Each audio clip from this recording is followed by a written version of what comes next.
വാഹന പാർക്കിംഗുമായി ബന്ധപ്പെട്ട തർക്കത്തെ തുടർന്ന് ഇടുക്കിയിൽ മധ്യവയസ്കനെ മർദ്ദിച്ചതായി പരാതി. ഇരട്ടയാർ നോർത്ത് സ്വദേശി ഹരികുമാറിനാണ് മർദ്ദനമേറ്റത്. ഇരട്ടയാർ ദേവാലയത്തിലെ തിരുനാൾ ആഘോഷത്തിനിടെയായിരുന്നു സംഭവം.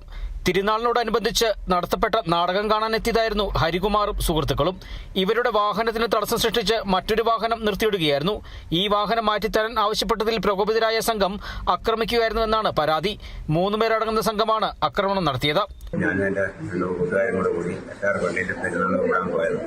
അപ്പം വണ്ടി കൊണ്ട് പാർക്ക് ചെയ്തപ്പോൾ അതിൻ്റെ തൊട്ട് പുറകെ കൊണ്ടുവന്നു ഒരു വണ്ടി കൊണ്ടുവന്ന് പാർക്ക് ചെയ്തു. അപ്പം ഞാൻ പറഞ്ഞു ഈ വണ്ടിയിൽ നിന്ന് മാറ്റിയിടാൻ പറഞ്ഞു. ഇതെന്ന് പറഞ്ഞ് ഇപ്പം മാറ്റിയിടാകാമെന്ന് പറഞ്ഞിട്ട് ഇവന്മാർ വന്ന് എനിക്കൊരു ചവിട്ടി എല്ലാം അടിക്കുകയും ഈ ചെവിക്കോട്ടും കണ്ണിനോട്ടും തലയ്ക്ക് ഒന്നും പറഞ്ഞ് ചെവിക്കകത്ത് കാര്യം മോഹിച്ച മാത്രമേ. എന്നിട്ട് ഞാൻ താഴെ വീണ് കഴിഞ്ഞപ്പോൾ വയറ് കൂട്ടി ചവിട്ടുമായിരുന്നില്ല. ഹരികുമാറിന്റെ വലത് കണ്ണിനും ഇടത് ചെവിക്കും പരിക്കേറ്റു. സംഭവത്തിനു ശേഷം നാട്ടുകാരാണ് ഇയാളെ നെടുങ്കണ്ടം ആശുപത്രിയിൽ എത്തിച്ചത്.